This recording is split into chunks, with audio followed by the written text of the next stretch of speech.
أعوذ بالله من الشيطان الرجيم بسم الله الرحمن الرحيم الحمد لله رب العالمين الرحمن الرحيم مالك يوم الدين إياك نعبد وإياك نستعين اهدنا الصراط المستقيم صراط الذين أنعمت عليهم غير المغضوب عليهم ولا الضالين آمين. اللهم صل على سيدنا محمد الفاتح لما أغلق والخاتم لما سبق ناصر الحق بالحق والهادي إلى صراطك المستقيم وعلى آله حق قدره ومقداره العظيم. أشهد أن لا إله إلا الله وحده لا شريك له وأشهد أن محمدا عبده ورسوله. اللهم صل على سيدنا محمد النبي الأمي وأزواجه أمهات المؤمنين وذرياته وأهل البيت كما صليت على إبراهيم إنك حميد مجيد. رضي الله عن أصحاب رسول الله صلى الله عليه وسلم لا حول ولا قوة إلا بالله العلي العظيم. يا همة الشيخ اخترنا بهذا البحث ولا تأتي من نظرة بعدنا ضعف. أما بعد. Assalamu alaikum. Welcome everyone to our weekly Maliki Fiqh class with our teacher Shaykh Ameen Abdul Awwal Akhir, the top student in this part of the world of Dr. Suleiman Dunya, rahmatullah alayhi, the illustrious scholar of fiqh, of theology, and of tasawwuf from Azhar University. Shaykh Ameen was a student of Dr. Dunya for well over a decade and has been teaching, studying and teaching the Maliki Madhab fiqh according to the Maliki methodology for over 50 years, longer than anybody else we know in this part of the world. So, and I give this spiel every week for new people. He's teaching us lessons from the book Ashar as-Saghir, which is the highest level, one of the highest level, if not the highest level, authoritative book in the Maliki Madhab, which is the text that he studied with Dr. Suleiman Dunya. He's teaching us lessons from that text. Currently, we're in the book of Tahara. So he's been giving us lessons on wudu, on purity. But alhamdulillah, when we have a teacher like Shaykh Ameen who's been studying and teaching for so long, you know, alhamdulillah, he doesn't confine himself to just what's on the pages for that day. You know, Allah sometimes puts things on his heart for us to discuss to help us understand how to apply this knowledge in our current context. And it's as the scholars of North Africa say, the people of knowledge of North Africa, they say, we don't take our Islamic knowledge from black marks on a white page. We take our knowledge from one heart to the next. And Shaykh Ameen has taught us that Imam Shafi rahmatullahi used to say that the person who takes their knowledge only from books, they have missed learning altogether. So we thank Allah for this opportunity to take knowledge from one of our most qualified people among us, and to connect ourselves with one of the biggest and most blessed lines of knowledge transmission that we have access to. So without further ado, I'm going to put my phone on mute so that we can all listen and benefit from Shaykh Ameen. So you're on mute. Assalamu alaikum.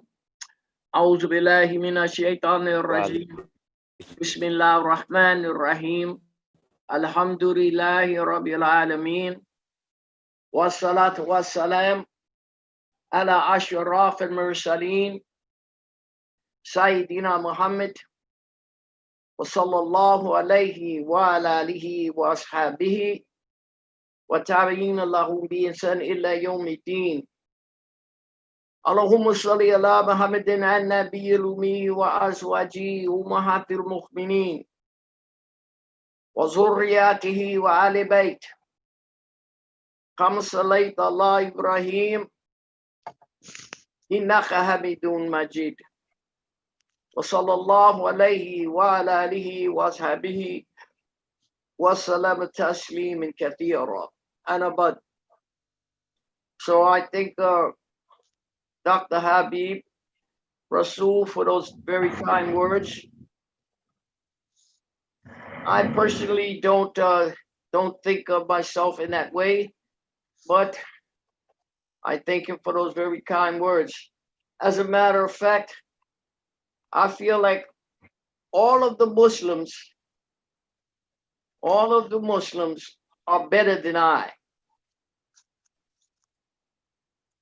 I just had an opportunity by the mercy of Allah subhanahu wa ta'ala to gain this knowledge that Allah subhanahu wa ta'ala gave me the opportunity to study with a man like Dr. Suleiman Dunya, and put it in my heart to complete this work with him as long as he was available. But there's like so many lessons that I learned from Dr. Dunya outside of this book that, you know, I feel compelled to give you that information also. Right now,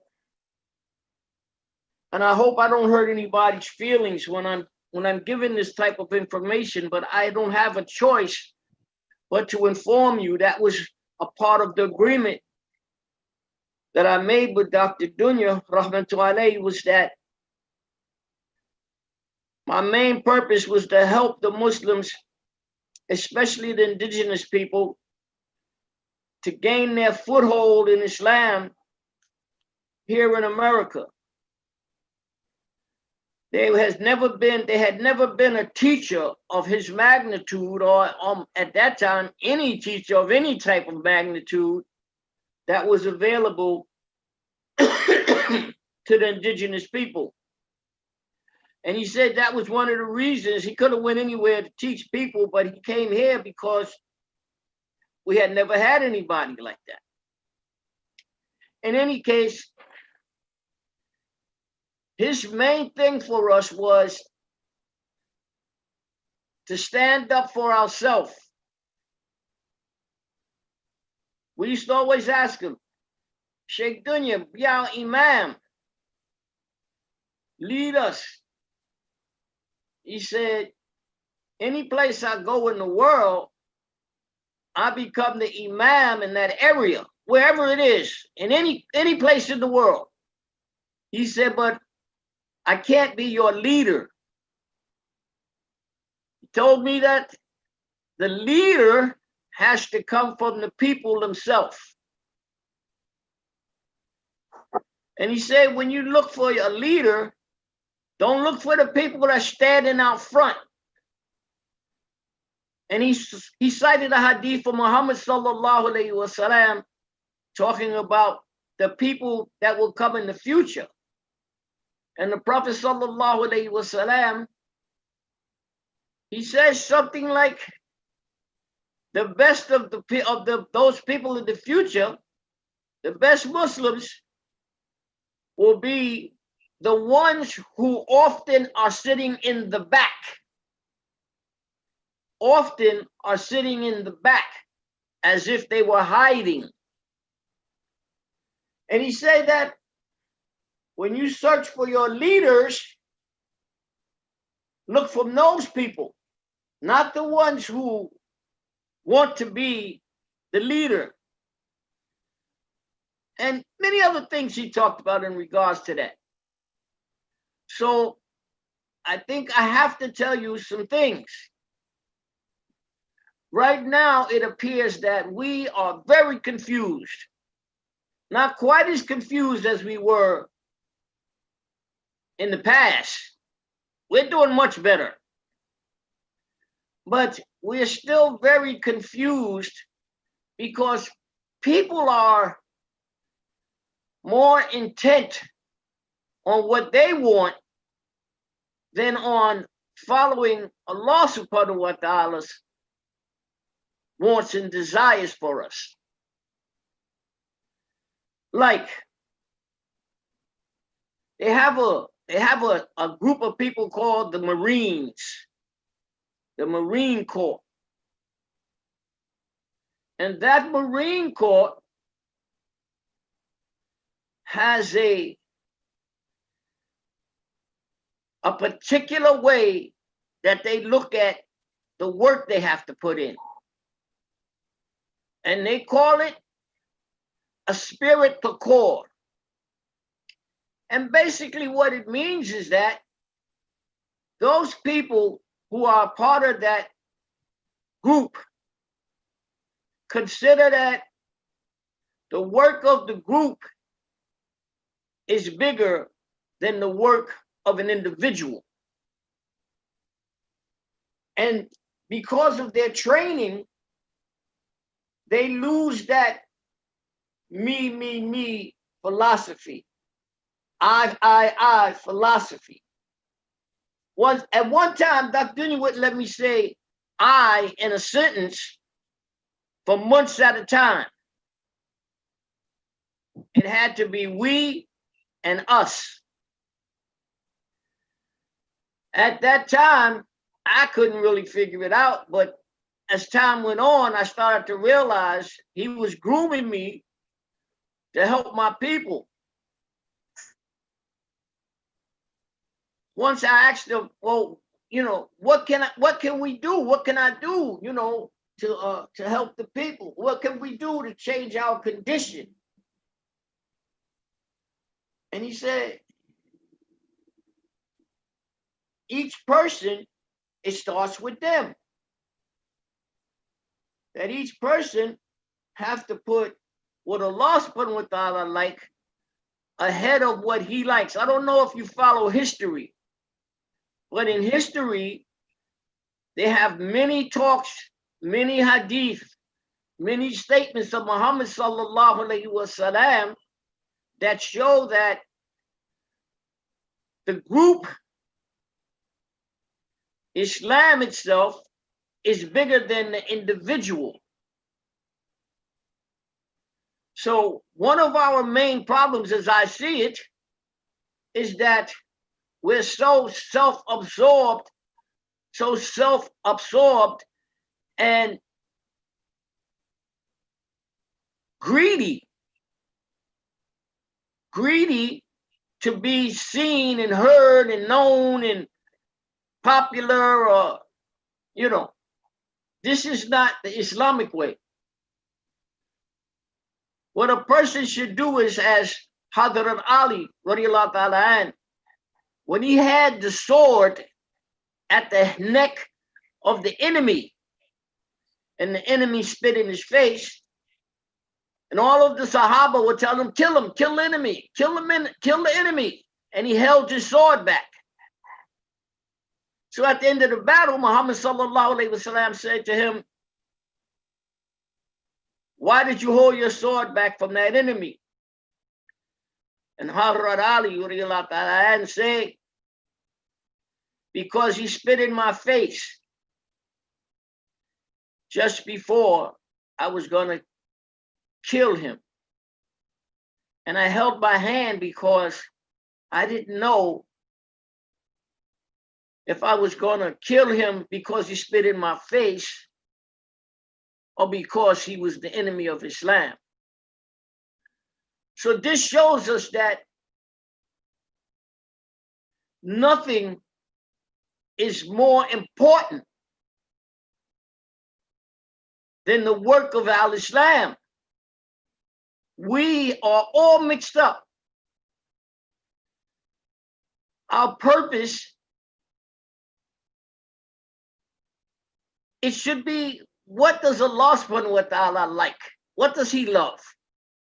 What is our orders for Muhammad sallallahu alaihi wasallam? Islam should be our spirit, the core. So whenever you're going to make an action, you have to look at yourself, look in your heart and say, why am I making this action? Is this action for me? Or is this action for Allah subhanahu wa ta'ala? Because as I see it, we have inappropriate action inside our homes and our family. We have inappropriate action outside in the world, on our jobs. Just in general, we don't stop first and make the strong intention. What we're doing, is it for Allah or is it for ourselves? If it's for yourself, you need to redirect your strengths. You need to redirect your niyyah, your intention. If someone tells you that you're more important, what you're feeling is more important than what Islam says is right, if you listen to them, you may not be a Muslim. My teacher always used to say, maybe they are Muslims. Maybe they are Muslims. I once said that to people, some people in a class, and they tried to correct me and tell me, you can't say that. It's not me saying it. The last thing I want to tell you before I do my book.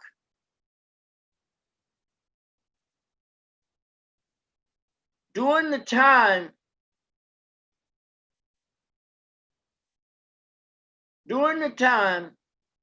of Musa alayhi salam, the people were left to wander in the desert for 40 years. When my teacher explained to me about those 40 years of wandering, he explained to me that those 40 years were years of purification. That Allah subhanahu wa ta'ala was going to change the condition of those people by letting the youth, the people who were young at the time when they came out of Pharaoh's land, and in 40 years of wandering in the desert, when I say wandering, that's exactly what I mean. They would leave from one spot in the morning, and when they stopped at night, they would be in the same place that they left from. It's Allah subhanahu wa ta'ala's work. And they say that this was so that those people amongst them who were holding back the community in their wayward ways and not following the rules and putting themselves above the nation would be eradicated through time. So I'm saying to my people today, during my era as a youth, they had brothers, they have committees. If the shoe fit, then you wear it. If it don't fit you, don't worry about it. But they had all these different groups and committees. And as time went on, nothing changed. Nothing changed. So now what I see, I used to make dua and pray to Allah subhanahu wa ta'ala to send some young people that are like, they would be like my sons. And Allah subhanahu wa ta'ala answered me. And he sent me these young men from Nasrullah who they are putting in work. The older brothers, you had your opportunity. Now it's these young brothers' opportunity, and they're doing the best with their opportunity. What we should be doing is supporting their effort, not being jealous, not being spiteful, supporting their efforts. Don't do like the people used to do, jump from one sheikh to the next sheikh, to the next imam, whoever was popular at the time. We need to have a spirit to core for Islam and put Islam ahead of everything, because that in fact is our mission. Our mission is not to have the best car or to have the nicest stove. You can, of course, you should try to look well and to present Islam well. So Dr. Dunya used to always say, whatever the Muslims do, they should be obviously in a better condition than everybody else. See? So this is where we're making a mistake. Our mistake is we come out being looking better than everybody else, but not necessarily for the pleasure of Allah subhanahu wa ta'ala. You know, we should be representing Islam everywhere we go all the time. Because as I always teach my students, the people don't read the Quran. The people don't read books of hadith. They recognize Islam from our behavior. The Muslims. I have people ask me sometimes, Shaykh Ameen, why are you dressed like that? I said, oh, that's so that you will recognize me if you want to know about Islam, and you can ask me. And I'll be here to help you, God willing, inshallah. So, you know, you don't have to do that either. But whatever you do in your life, ideally, your mission in life should be the work of Al-Islam. Not what puts money in your pocket. Of course, you need money to survive here in this world. But what do you use it for? These young guys, I watched them. They use their monies for the betterment of Al-Islam. They use their talents and ability for the betterment of Al-Islam. So if you look at yourself in an honest light and you don't see yourself representing Al-Islam in your life, I'm not talking about just because you wear kufi, I'm talking about because of your actions. What do the people see from you? Even the kufa recognize what a Muslim is supposed to be like. Don't you think they're blind to us?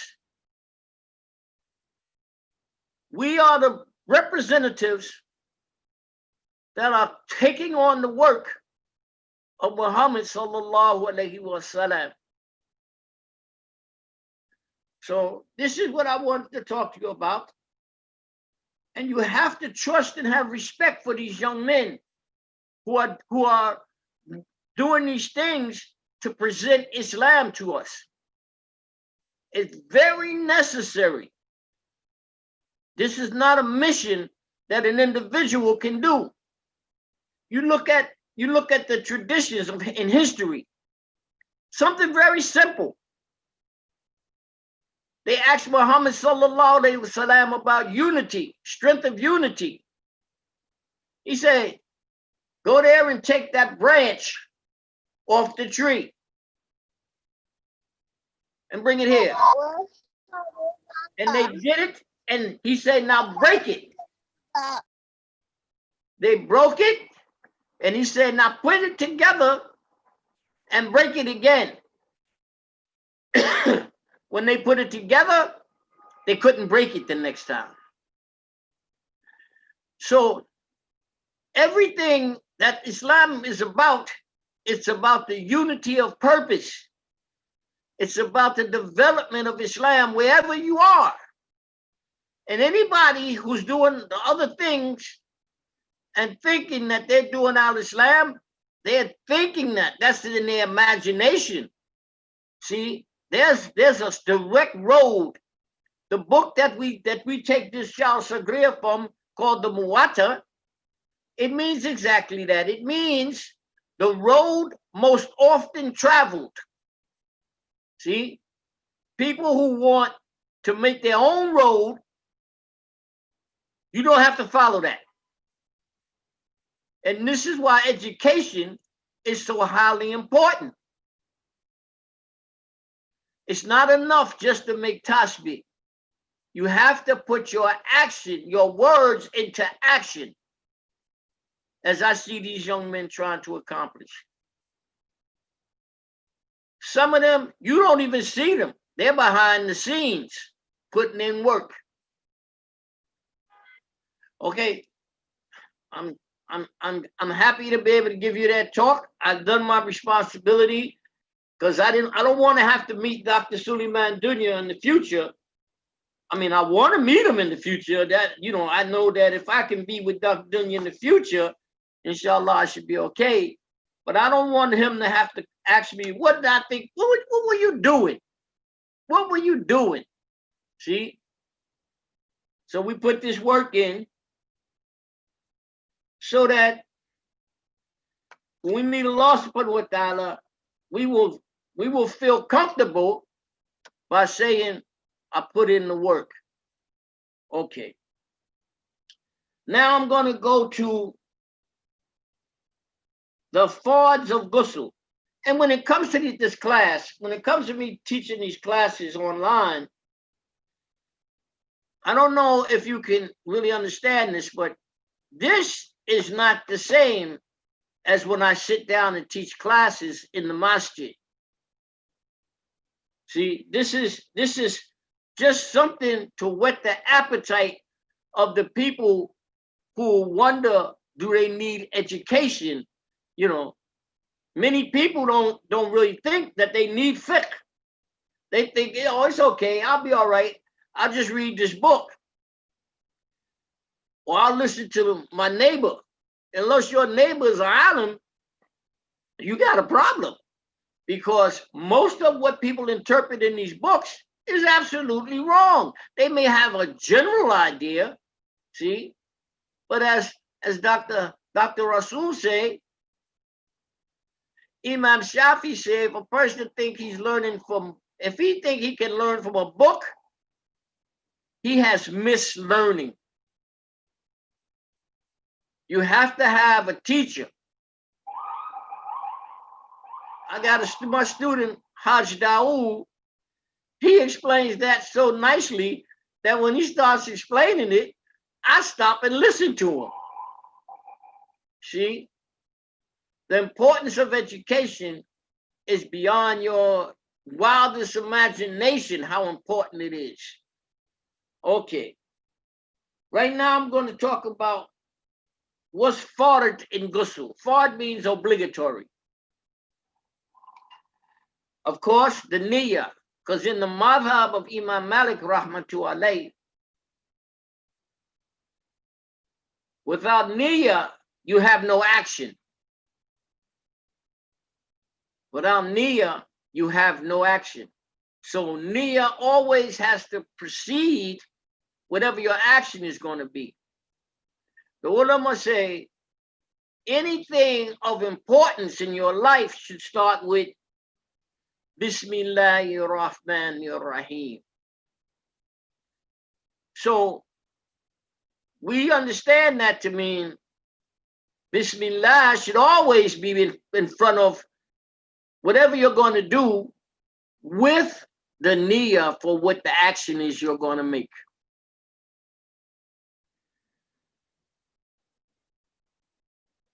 You cannot wash without niyyah. Niyyah must be made for washing all the parts. If you leave out your sunnahs, it will not be canceled. Your ghusl, that is your hands, mouth, nose, and the whole of the ears, the inside and outside. There is extra reward for making a niyyah to do those sunnahs and those mustahabs in the wudu for ghusl. They're not the fards. To make a continuous washing, you must wash each part before the next becomes dry. This is a rule. In other words, you can't wash some of the parts and say, okay, wait a minute, I want to turn off the TV. Throw a towel on real quick, run, and turn off the TV, and then come back and get back in for the ghusl. You sick? If when you go back and you notice that the last part of your body that had been washed before you stopped your ghusl, when you came back, that part was dry, that means you were away from your ghusl too long, and you need to start a new one that you're going to do continuously. You can't start just from where you left off. If that last part is dry, you don't have a continuous wiping. The third thing is the water must touch every part of your body except those 5 sunnah parts that I talked about. Without those 5 sunnah parts being water and touching, you still have ghusl. Again, those parts that I discussed, the nose, inside the nose, the mouth, the ears, the hands, these things are not the faraj. If by any way you don't have water touching nose, your ghusl is still a ghusl as long as the water touches all of the other parts of your body.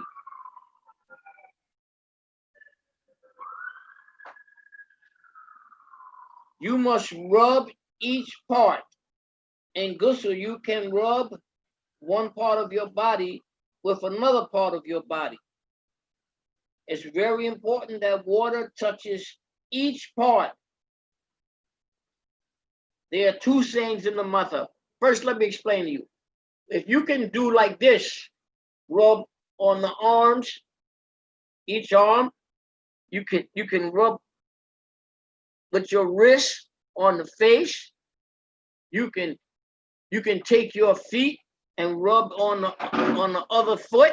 All of these things are considered as fine for ghusl as long as the water is touching each part. The sunnah, the way that the Prophet ﷺ did it, and we're going to talk about that in a few, is that he washed the right side, front, and back. He washed the left side, front, and back. And then he did his feet,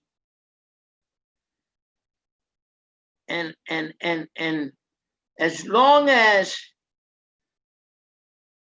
the water touched all of those parts, he had a ghusl. The head, when they start, they do like this, and then they take water and they do the water like that. So let me give you another abbreviation. If you took yourself to the lake and you dipped your whole body in the lake 3 times with the niyyah of ghusl, you would have a ghusl. You see, ghusl is not like wudu. Wudu, you have to rub each thing. This is the farad, rubbing each thing for wudu. But for ghusl, the biggest part of the farad is that water have to touch all the parts. Now you can like take your hand and move the water around, see, but the actual rubbing, like, that's wudu. For ghusl, if you do like that and the water touches all the parts, I hope you can see me. the water touches all the parts, then you're making ghusl. They used to say to me, how could you make ghusl that fast? I'm like, because I know exactly what I'm going. When I go in there, with a sense of purpose, and I know how to do it. It don't take me a long time because, I know what is followed. So you'll see, once you understand this lesson well, and after a little while, you're going to do it just as well, or maybe even better than me. But it's a means of having the knowledge. Once you have the knowledge, all the doors open for you. It's just a matter of putting your knowledge into practice. Knowledge without practice is useless. It's just information. Okay.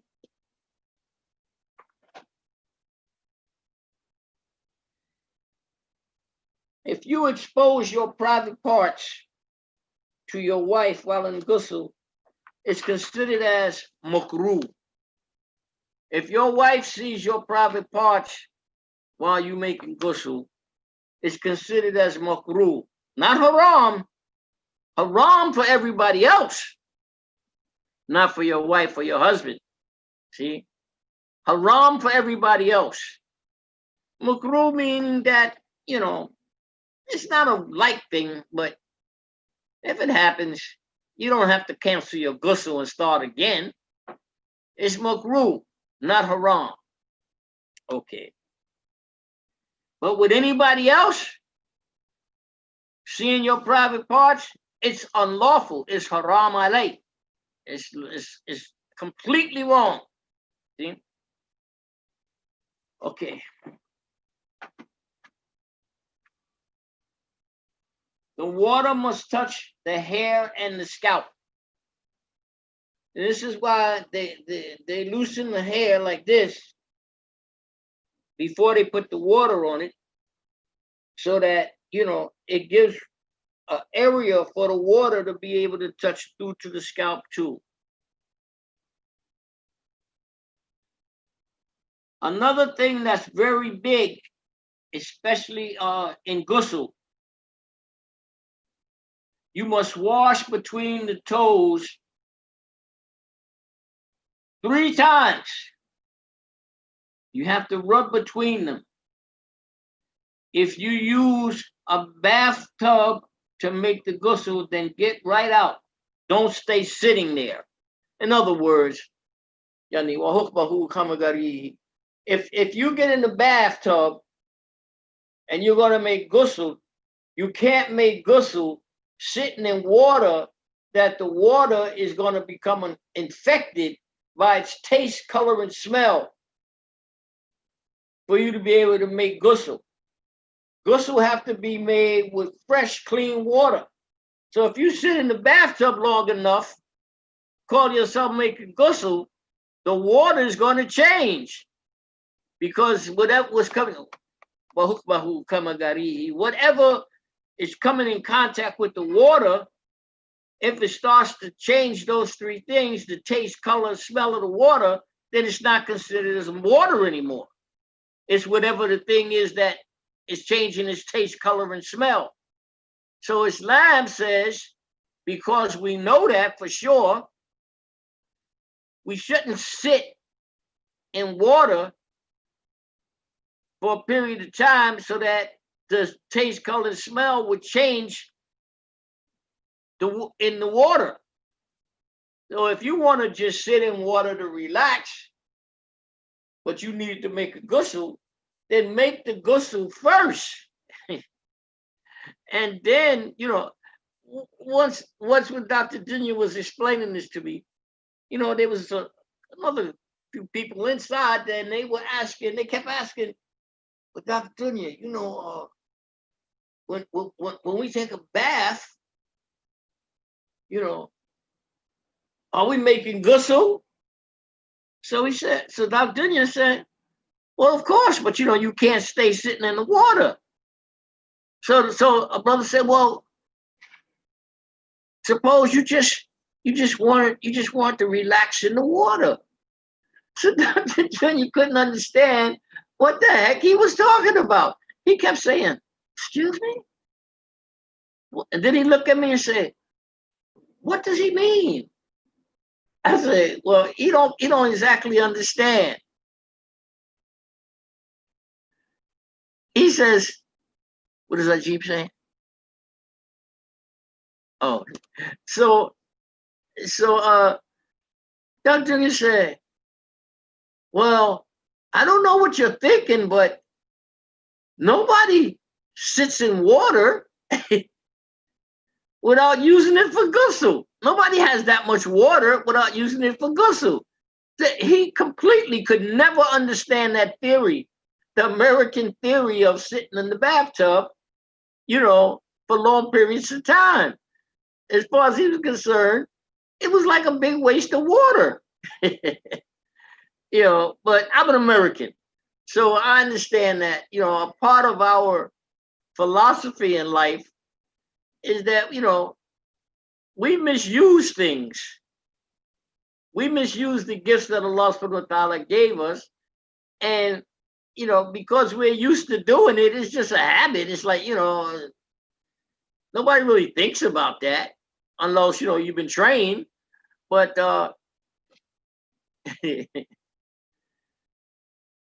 if you're going to make ghusl and then you want to relax sitting in water, make the ghusl first. Because if you're sitting in the water, the taste, the color, or the smell, or if you pour something into the water like bubble bath or any of that kind of stuff, especially ladies, they have to remember you can't make ghusl with this kind of stuff in your water.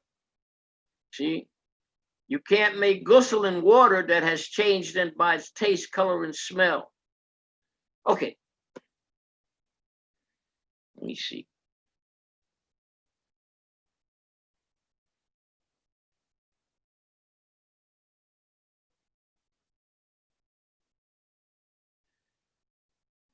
Imam Malik rahmatullahi says,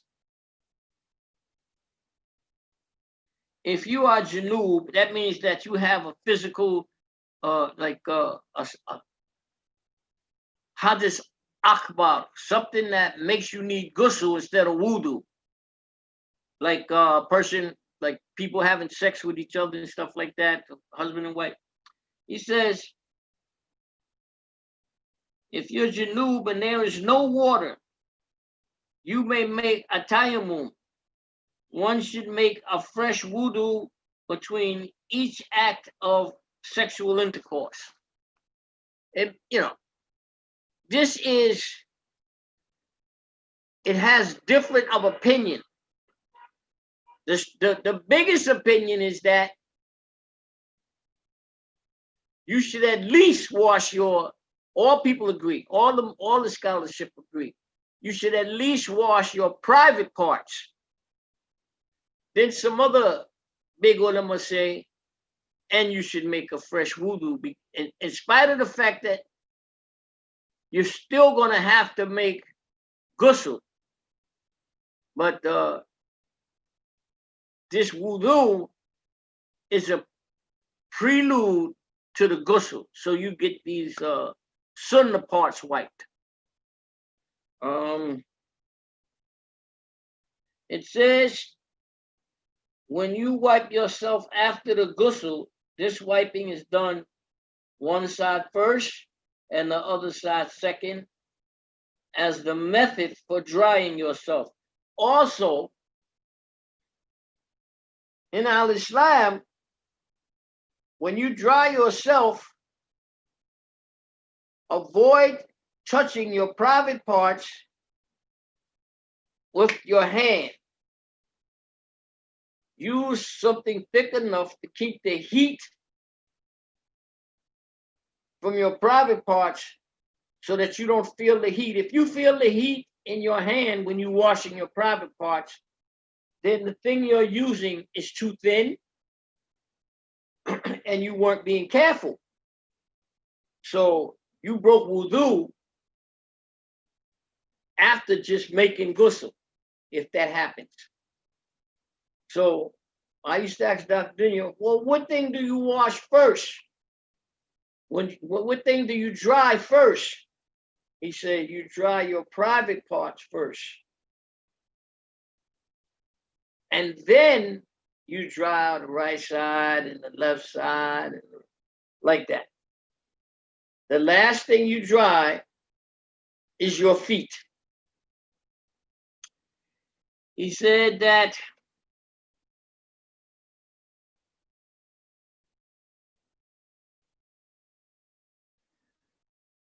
you can do some other things in between that wudu you make for ghusl and the ghusl itself.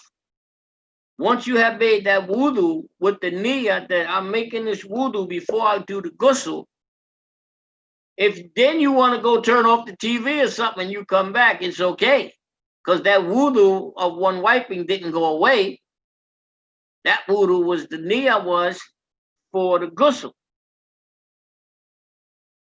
Imam Malik, you can have 2 braids only during ghusl and not more than that. So the ulama, I don't know if you understand everything I'm saying. The ulama say some people believe you can have 3 braids, 3, 2 on the side and 1 in the middle. And that, it would allow the water to touch the scalp and soak through the hair. But the majority believe that 2 braids, if you had 2 braids, it's more appropriate. So the sisters always ask me a question, especially African American women. Well, Sheikh, we have these intricate braidings in our hair. If we had to take out these intricate braidings, it'd take forever for us to make ghusl. So I had to question Dr. Dunya in detail, and basically he told me that this decision wasn't specifically geared towards Black people who have a different type of hair, and that Allah subhanahu wa ta'ala knows our situation. And Dr. Dunya himself thought, as long as we could get the water through these braids enough that we could say it also touched the scalp, it would be considered as enough for us. This is debatable, because it takes so long for the sisters to undo these braids that personally I have a problem with trying to tell them to undo all those braids. But this Allah subhanahu wa ta'ala will answer that for you, and I pray that he gives us the flexibility, because our hair is different, and that as long as the water gets through, we are considered as having made ghusl. Okay, I'm going to stop here. That's the end of this page. Next time I'm going to do the reasons for ghusl. Now I'm going to listen to Habib. You there, Habib? Yes, Assalamu alaikum, Shaykh. Alaikum salam tullah. I'm going to listen to Habib, and I'm going to try to answer a couple of questions. If it's too intricate, I don't know if I'm going to have enough time to answer. Some of the questions that the people call me on the phone for, so intricate that I don't do phone fiqh. Okay. Anyway, go ahead, Habib. Muhammad, stop, Muhammad.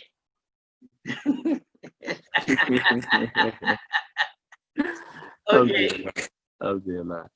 So Sheikh, and for anybody who joined a little bit late, I want to remind you, please type your questions in the chat, inshallah. Type your questions in the chat and we'll ask them.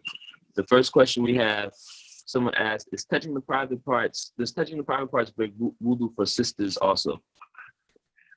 Yeah, if your hand, look. For sisters, there's a slightly different ruling. If your hand goes inside the vagina, you need ghusl. If you're gonna make wudu don't, it don't require your hand going inside your vagina. It's like if I'm a sister and I'm gonna wash my private parts, I'm probably gonna use something like a cloth in my hand that will prevent my hand from going inside the private parts. I hope that's enough for them. I don't want to get too graphic. Okay, as you like. Yeah. Someone else is asking, can I take it on mute? Yes. Someone is asking, in the ghusl, do we wash our right and left side 3 times a piece as well? Yes. First, you do 3 times. But listen, this is the highest level method.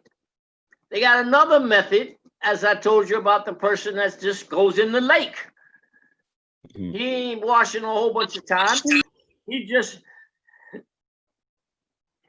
immersing himself in the water. See, because the biggest thing is that the water have to touch each part of the body at least 1 time. The sunnah is that you wash each part 3 times. Fard, the sunnah, and the mustahab. But 1 time is the fard, and it have to touch each part of that body except those sunnah parts I talked to you about. So once you start doing it by that method, you're gonna see it goes quickly. You want to make sure you do have the water touch each part of the fard parts of your body at least 1 time. And if you do it 3 times, you have that for sure, and what extra you can also receive. Okay, as you like, Habib.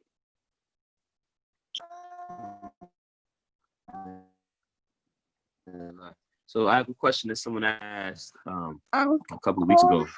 I'm going to go back to. So this question is about. Did I lose it? Yeah. So someone's asking about the fidya for a person who couldn't fast. Someone, person is unable to fast, they have to pay. So I guess the real question is, do they have to pay the fidya? And for people who do have to pay the fidya, what is the proper way? So they asked, how much does it have to be? Does it have to be given 1 time, or can it be? Should it be given over a period of days? Okay. Yeah. Let's just stick to English. So yes. The person wants to know if they broke a fast, what should they do in regards to, or if they missed the day of fasting, what should they do in regards to payment? Yes, this person was unable to fast due to illness. But the bigger question is, if they can't fast because they have illness, the doctor tell them you can't fast, or if that's Ibrahim. That's Muhammad. Oh, that's Muhammad. So if the doctors, if you got a medical reason, a legitimate medical reason, you don't owe nothing. You can do it like as a replacement. You should do it by the day. Like if when you wake up in that morning and you know that you're sick and you can't fast, Allah subhanahu wa ta'ala don't expect you to be punished for that. The sickness, that come from Allah subhanahu wa ta'ala. You can't make yourself. I mean, if you get drunk or something, then you wake up sick, that's on you. You disallowed yourself from the ability to fast, and so you made yourself sick, and you got to pay a penalty for that. But if you wake up sick because of hospital, or you have a chronic sickness that you're gonna wake up sick, you can't fast, then you let it go. Just you try to feed a poor person if you can, but it's not a punishment for that person. It's just like it's a substitute, let us say. He don't have to pay the 60 days of continuous fasting for each day that they miss, plus that day. They don't have to do that. They just have to feed a poor person what you would feed yourself as an adequate meal. That if they didn't have another meal for that day, what you fed them would be enough for them to be able to say, I had a meal today. So let's say a meal, and also don't give them the money. This is where a lot of people make that mistake, being so lazy. You give them the money, a lot of the people who need the meal will take the money and get high with it. They won't even do the meal. So if you can discern, okay, person needs the food, let me buy him the food. Make me a sandwich, make me a halal sandwich, or maybe some tuna fish, or and something to drink, and give it to him. That's how you do it. You don't just give them $10 and say, hey, go get you some food. Because if they did that, if they give the person the $10 to go get some food, the cost the brother gonna say, the sister gonna say, oh, thank you so much, Sheikh. They're gonna take your $10, put it in their pocket, and when they walk away, you don't know what they're gonna do with that $10. See? So you are supposed to actually make sure they get the food with it. But feeding the hungry person is the agenda. Okay, Habib, let me see where I'm at. Okay, go ahead.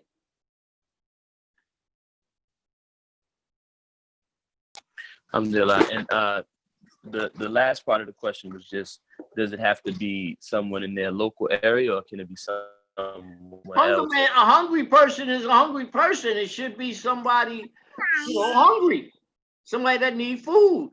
You may not be able to find nobody in your immediate area, depending on where you live. Maybe you may know. Like in my neighborhood, I know if I go outside at a certain time of the day, I'm gonna find some people, because I have people that ask me that ain't even Ramadan. They come up to me and say, Sheikh, I'm hungry. I say, you hungry? Okay, come on, let's go over here. Let me get you something to eat. So I mean, if you're not in touch with the people that are having problems in your neighborhood, then there's something wrong with you. See, people should know this is our representation. We are Muslims. You got to understand this. Our representation for Islam is to help people in need. That's who we are. Once Sheikh Mai said, I was listening to Sheikh Mai. Sheikh Mai said, when Sheikh Hassan, his brother, used to go out in the day, there would be a line of people waiting for him to come outside so that, they can get food and whatever else they ask for, they could ask Sheikh Hassan for it. He say, every day, he used to see Sheikh Hassan come out and have this food and monies and stuff to give to the people in need. He said, but for the life of him, he couldn't understand, where did it keep coming from? He would go out one in the morning and he would give all his monies and stuff away, come home, and the next morning he'd do the same thing. But he didn't see nobody bring him nothing. In other words, Allah subhanahu wa ta'ala helps the people who help people. You got to understand that. Allah subhanahu wa ta'ala helps people that help people. You have the right. You can say, well, I only got $10. Okay, that's okay. We don't always have money, you know. But for whatever you have, take a little bit of it to help somebody. Stop being selfish and greedy. You know, help somebody. And you'll see Allah subhanahu wa ta'ala, He will return it to you. Either now or later, or now and later. But the people of faith, they recognize that if they do the work of Allah subhanahu wa ta'ala and help people, they do the work of the Prophet sallallahu alaihi wasallam, Allah subhanahu wa ta'ala is going to help us. I'm not telling women to give money to men. Don't do that. Don't do that. You're not equipped to deal with a person, a man who wants more money than you want to give him. That's not for you to do. For you, if you see a little old lady or somebody like that, and they seem like they're hungry or something, you could help them. But you don't have nothing to say to men. You got to understand this principle. Women don't deal with men outside of their husband. If they do, they're breaking a big rule in Islam. In some places, some Islamic places, they will give you hudud, yani punishment for that type of thing. Things that the Americans take as normal, you know. In other places, that's a crime. They will consider you as having made a crime by, you know, talking to some man outside of your husband, you know, and you will be shaming your husband too, dishonoring him. Okay, as you like, Habib. I'm almost finished, right? Yes, Sheikh. Sheikh, we have a question from Brother Frank. Brother Frank yeah. He's there. He's always there. Assalamu alaikum, Frank. Okay, Habib. Alhamdulillah. He was asking about when we say Ameen at the end of the Fatiha and Salat. Should it be said shortly or should it be made long? I don't know what he means by short and long. Meaning, should we say Ameen or Ameen? First of all, in the madhab of Imam Malik rahmatullahi alayhi, Ameen is not said audibly. It's not said audibly. This is something, you know, mashallah. Anyway, you should say softly and quietly. Ameen. It should be Ameen, like I have heard people do in different places. That's not the right way. See, Ameen should be quickly, softly, quietly. That's Ameen. It shouldn't be like you're singing a song. Like, you know, I hear a lot of the places, they over exaggerate these type of things. Okay, as you like. Sheikh, alhamdulillah, we got through all the questions today. Okay, so let me just remind you. If you call me for something, don't call me and give me a lecture about what you want to ask me. You know, the main reason is that I don't care what your lecture is. If it's something that I learned from the scholars, I don't care what your opinion is. You don't have to give me no lecture. I may not even want to talk to you after that because it's disrespectful. if you're going to give me a lecture, then what you calling me for?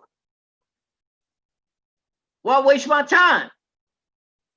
And you can't call somebody and ask them redundant questions like, why does Allah subhanahu wa ta'ala take children away? You know, who the heck knows that? That's Allah's realm. That has nothing to do with us. Our trial is, if Allah subhanahu wa ta'ala take the child away through death, it's our trial to live through that. Say, mashallah, inna lillahi inna ilaihi raji'un, and go through our life. Keep going. Not sit around brooding, oh, Allah took my daughter or my son. Why should I worship him? Yeah, get out of here. That's not even a question for people of faith. That's like saying, you don't discuss how did Allah subhanahu wa ta'ala sit on the throne in Ayatul Kursi. That's not even for discussion. If I talk to you from now until the moon turns purple, it's a waste of time. We'll never get that right. Oh, that's for Allah. That's only Allah knows these things.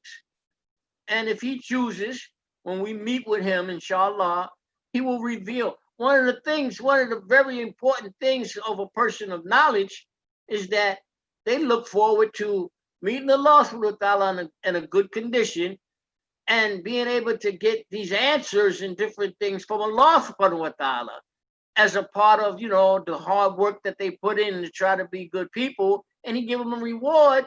Some people, knowledge is more of a reward than good food or more money. So, okay. As you like, if anybody else want to ask me something, I'm more than happy to help you, inshallah, if I can.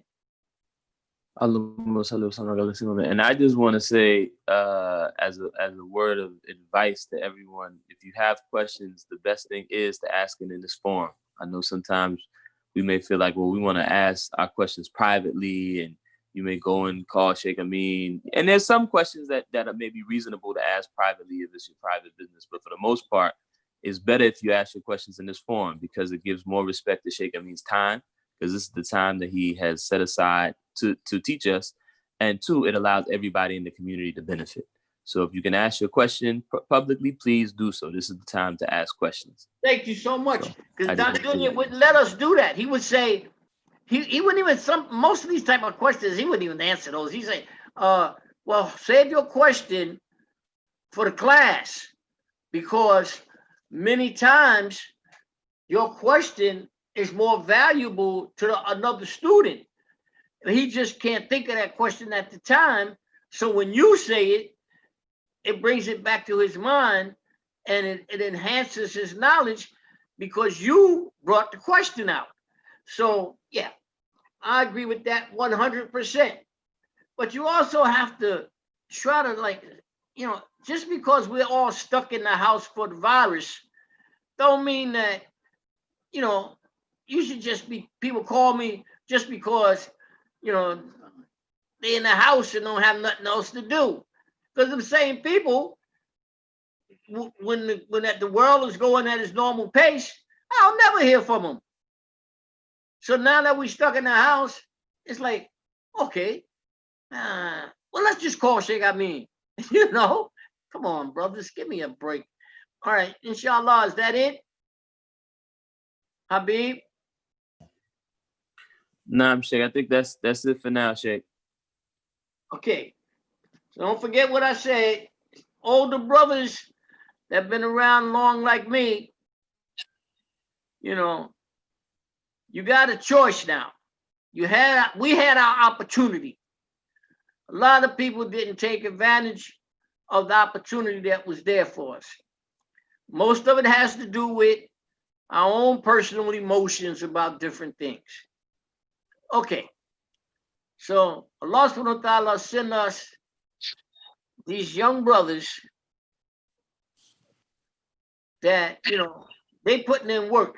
It's a reason that I know all your children's names and I'm always asking about them, because those may be the ones who strengthen Islam in this part of the world or wherever they are, we don't know that. Only Allah knows that. So, we try to give them a good example through our life, and as I see that group that's behind us, behind you guys, are very strong in intelligence. See, very strong in intelligence. I watched them real close. I said, oh, what a brain that kid has. So, I think we're going to get there, inshallah. But there's some things, in order for us to change these, by Allah's mercy, for us to have a change, we have to change the way we think. Okay, you want to make some dua or something? Shaykh, we like you to make. I can make it. Please make it, Shaykh. So Dr. used to say, whenever we were in serious trouble, which we are, we're in this world, the world we're living in, is in serious trouble. He says, say, Allahumma inna nastainuka wa nastaghfiruka wa nu'minu bika wa natawakkalu alayka wa nuthni alayka al-khayra kullahu nashkuruka wa la naghfiruk wa nahna'u laka wa natlahu wa natruku man yaghfiruk. Allahumma iyyaka na'budu wa ilayka nusalli wa nasjudu wa ilayka nasa wa nafidu narju rahmataka wa naqafu azabaka. Inna zabaka jidbil kafirina mulhik. So we should do that. Remember it.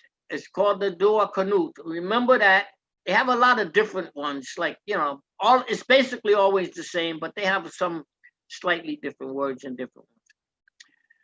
And you have to give the students who have spent a lot of time learning this fiqh,